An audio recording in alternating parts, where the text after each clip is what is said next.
겁니다. 청와대 눈치 보고. 예, 이미 어버이연합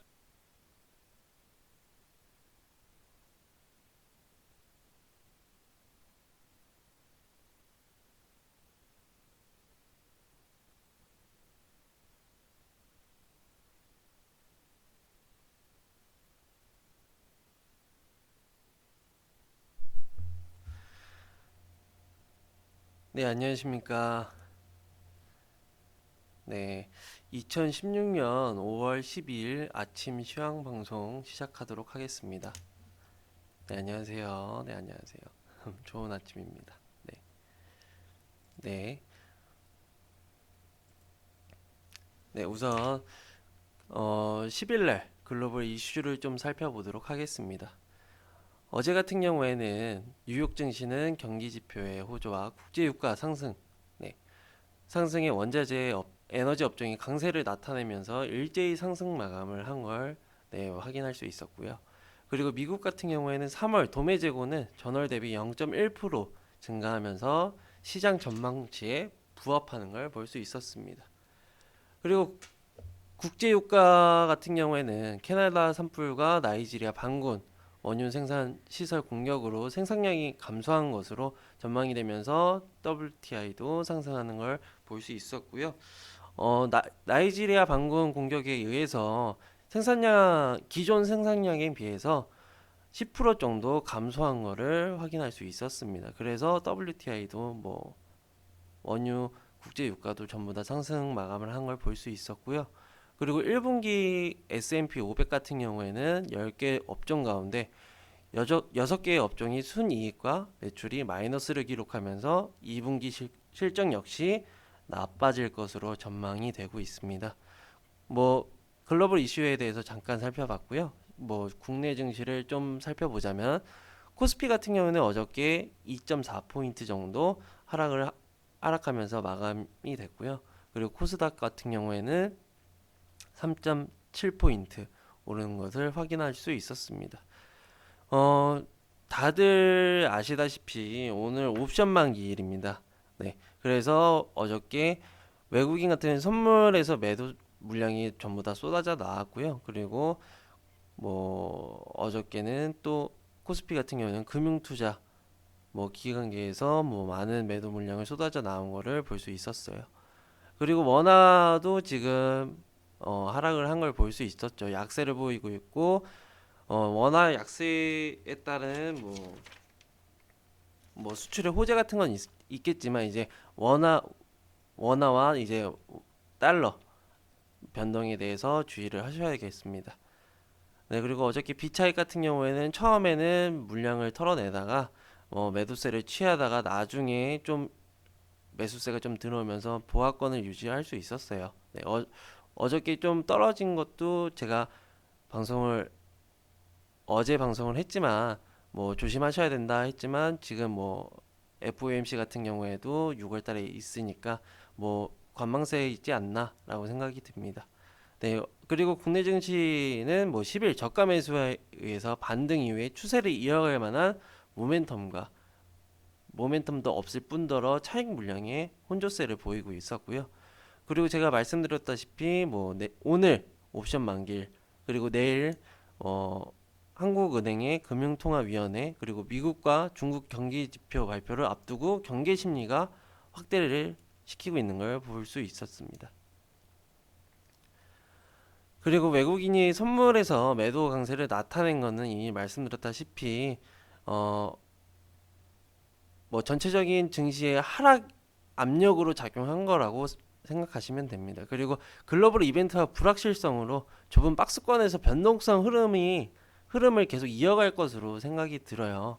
그렇기 때문에 어, 조심하셔야 될 부분이 있습니다.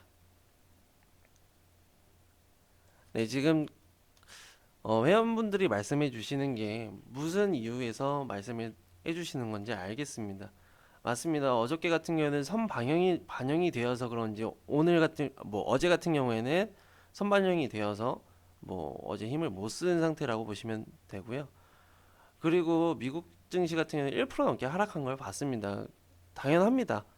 어, 변동성이 어느 정도 있을 거라고는 생각하지만 뭐 하락 요인도 있겠지만 지금 버티는 것만으로도 대단하다고 생각을 하셔야 됩니다. 왜냐면은 글로벌 이슈도 없고 그리고 뭐 불확실성만 계속 커지고 있는데 투자자의 심리는 점점 위축이 될 거고 관망세가 이어지는데 당연히 하락할 가능성이 높지 보합권을 유지할 거라는 잘 생각을 못 하죠.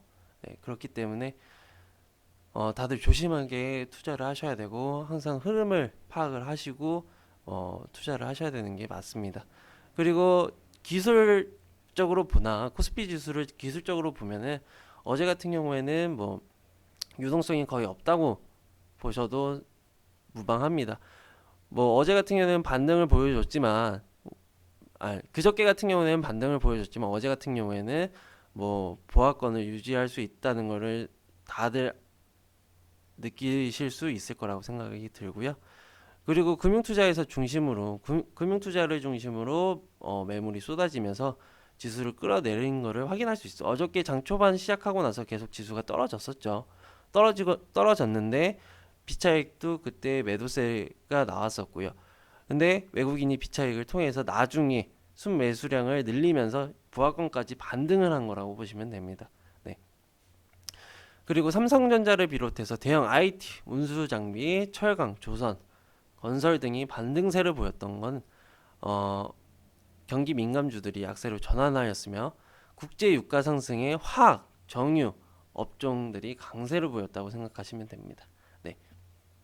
코스피 1분 차트를 보시면은 어저께 처음에 장 시작하자마자 제가 말씀드렸다시피 지수가 하락하는 걸 볼 수 있었죠.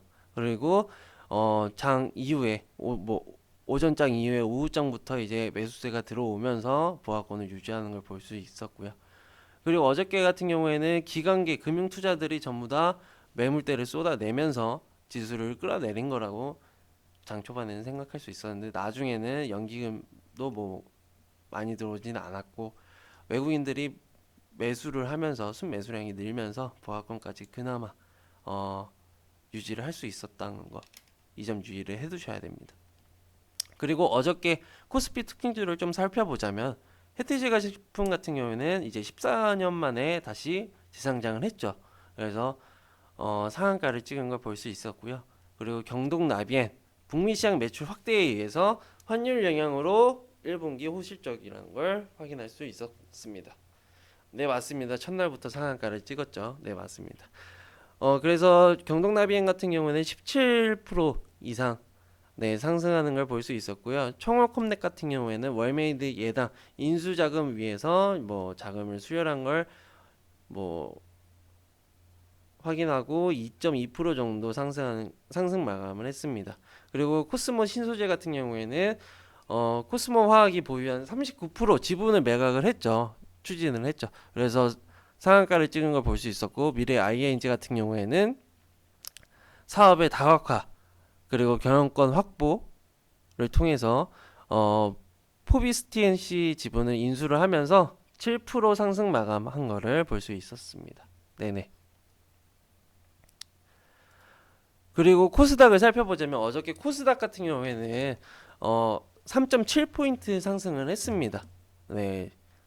보시게 된다면은 700포인트 돌파에 따른 심리 저항이라고 보시면 돼요. 차익 물량의 상승폭을 반납을 하였지만 기관 뭐 순매수 그리고 확대와 외국인 매도량을 줄여주면서 반등을 한 걸 볼 수 있었고요. 그리고 업종 전체의 약세를 보였지만 카카오랑 CJ 뭐 등이 뭐 4% 이상 강세를 이어가면서 지수의 상승 견인을 했다고 보시면 됩니다. 어저께 같은 경우에는 장 초반 셀트리온의 강세의 상승 출발을 하였으나 차익 물량이 쏟아졌죠. 그래서 상승폭을 다시 반납을 한 걸 볼 수 있었고요. 그리고 금융투자 순매수 외국인의 매도량을 줄여줬던 보시게 된다면은 뭐 투자자의 매매 동향을 보시면은 금융투자자들이 다시 순매수를 하는 걸 볼 수 있었고요. 외국인 같은 경우에는 매도량을 줄여줬죠. 그래서 1분 차트를 보시게 된다면 장 시작하고 나서 계속 매도 물량이 쏟아졌지만 매도 물량이 쏟아져서 압박을 가했지만 그래도 외국인 투자자들이 매도량을 줄여줬고 그리고 기관 순매수가 들어오면서 다시 상승하는 걸 볼 수 있었습니다. 그죠? 네, 그리고 코스닥 특징주를 좀 살펴보자면은 뭐 컴투스 같은 경우에는 서머 너즈와 성장과 신작의 성과 반영으로 1분기 호실적을 볼 수 있었고요. 볼 수 있었음에도 불구하고 0.9% 정도 하락 마감한 걸 볼 수 있습니다. 네, 맞습니다. 실적은 굉장히 좋았는데 하락 마감을 했다는 거. 네, 맞습니다. 하락 마감을 했다는 점, 이 점에 대해서 유의를 해주셔야 됩니다. 무조건 실적이 좋다고 해서 모든 종목이 상승하는 게 아닙니다. 네, 모든 종목이 상승하는 게 아니고 뭐 이미 선반영이 됐거나 그런 경우에는 또 떨어지는 걸 볼 수 있었고 아니면은 네, 부하권을 유지를 하는 걸 거의 볼 수 있습니다. 그리고 CJ 같은 경우에는 터키 영화 시장 진출을 위해서 마르시 지분을 12% 정도, 12%, 약 12% 정도 취득을 했죠. 그래서 4.7% 정도 상승 마감을 했고요. TK 케미칼 같은 경우에는 이란 섬유 업체와 스판덱스 공장 설립 MOU를 체결하면서 5% 상승 마감을 했습니다. 네, 한스바이오메드 같은 경우에는 실리콘겔 인공유방 뭐 중국 식약청에서 판매 허가를 승인받으면서 9% 정도 상승하는 걸 볼 수 있었고 YG 엔터 같은 경우는 1분기 호실적과 라인업 강화 그리고 완다그룹과 MOU를 체결했음에도 불구하고 뭐 0%라는 걸 상승 마감을 못했다는 걸 확인할 수 있었습니다. 그리고 글로벌 시장에 대해서 살펴보도록 하겠습니다. 어저께 미국 증시를 종합해 보자면은 어 그저께 올랐던 것만큼 다시 떨어졌다고 보시면 돼요. 네.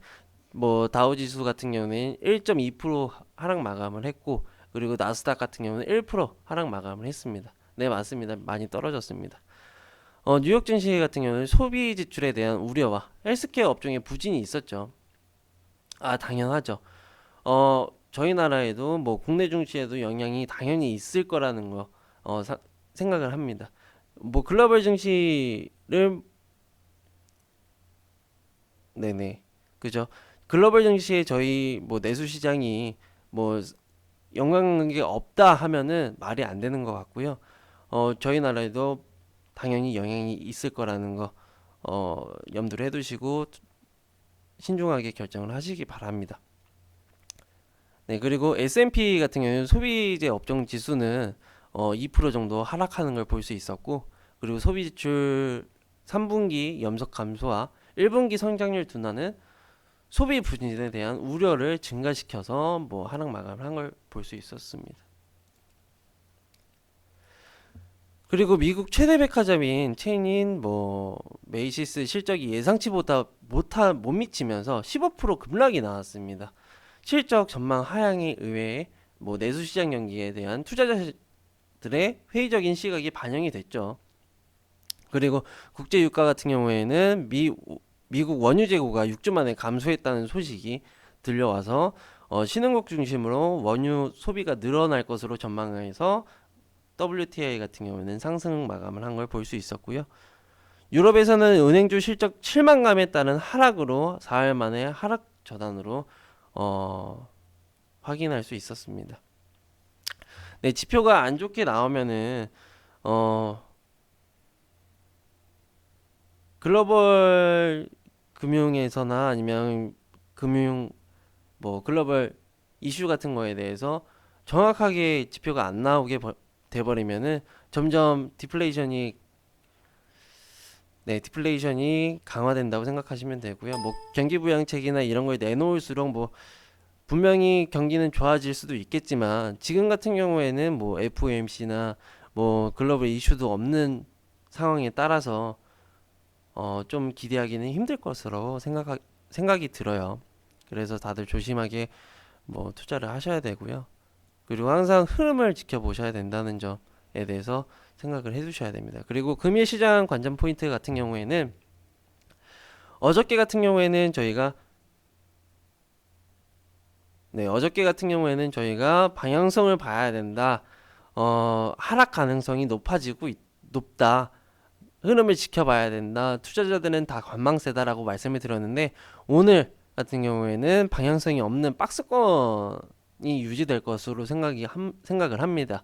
그리고 박스권에서 만약에 버텨준다. 그런데 글로벌 이슈가 생겨난다. 계속해서 나온다. 실적은 발표가 되는데 호실적으로 발표가 된다라고 했을 때는 박스권으로도 뭐 버티고 올라갈 여력이 생기기 때문에 그 점에 대해서 유의를 해주셔야 되지만 하락을 한다라고 한다면은 조심해야 될 부분이라는 거 명심을 해두셔야 되고요. 그리고 계속 경기가 불확실성으로 치닫고 있죠. 점점 경계심이 높아지고 있는 상황이기도 하고, 그리고 뭐 말씀드렸다시피 FOMC도 아직 발표난 상태도 아니지만 뭐 5월달 같은 경우에는 FOMC 영향을 많이 클 거다. 그래서 변동성이 좀 있을 거다라고 말씀도 드렸었고요. 그죠? 그리고 뭐 주도주도 없을 뿐더러 수급도 없고 그리고 모멘텀도 없다는 거 관전 포인트로 꼭 두시고 이 점 항상 생각해 두시고 뭐 어떤 부분이 급상승한다라고 해서 무작정 들어가시면 안 됩니다. 항상 조심하셔야 됩니다. 아시겠죠? 그리고 저희 대표님께서 오늘 7시 반쯤에 경제TV에서 말씀드렸다시피 주도주가 없고 수급도 없고 모멘텀이 없다는 거 이 점 유의를 해두시고, 그리고 오늘 옵션 만기일에 대한 변동성 유의를 해두셔야 됩니다. 그리고 옵션 만기일에 따라서 그리고 옵션 만기일이 끝나고 나서도 변동성에 대해서 유의를 해두셔야 됩니다. 아시겠죠? 그리고 실적 발표 이후에는 세 판짜기라는 걸 포인트로 항상 두셔야 되고요. 네, 다들 오늘 방송 보셨다고 말씀을 하시는데, 네, 저도 잘 보고 그랬습니다. 그리고 오늘 같은 경우에는 코스피 1% 이상 정도 하락 출발할 것으로 예상이 됩니다. 좀. 네. 그리고 원달러 환율의 변동에 대해서 포인트를 두시고 생각을 항상 유의를 해두셔야 되고요. 다들 아시겠지만 경기가 그만큼 힘듭니다. 지금 뭐 글로벌 증시도 힘들고 국내 내수 시장도 힘들고 하다 보니까 다들 어저께 말씀드렸다시피 뭐 실적이 발표가 된다고 해서 무조건 뭐 상승 요인이 되는 건 아닙니다. 뭐 선반영이 돼서 뭐 이미 올라갔던 거를 뭐 보실 수도 있고요. 그러니까 다들 조심스럽게 매매를 하시길 바랍니다. 뭐 저희가 항상 조심조심 하라고 하셔도 그때 막상 뭐 차트를 보시면은 아니면은 뭐 실적을 보시면은 너무 좋은데 너무 좋은데 하시면서 무작정 아니면 급하게 뭐 매입을 하시는 경우도 생겨요. 그럴 때일수록 차분하게 하시고, 만약에 상승이 되더라도 저는 항상 그렇게 생각합니다. 차라리 아깝다라고 생각하지 후회는 하지 말자라는 생각을 가지고 있어서 지금 여기 계신 회원님들도 항상 그런 생각을 가지고 뭐 항상 거래를 하셨으면 좋겠습니다. 예, 그러면 오늘 금일 시장 뭐 아침 시황 방송 종료하도록 하겠습니다. 네, 감사합니다.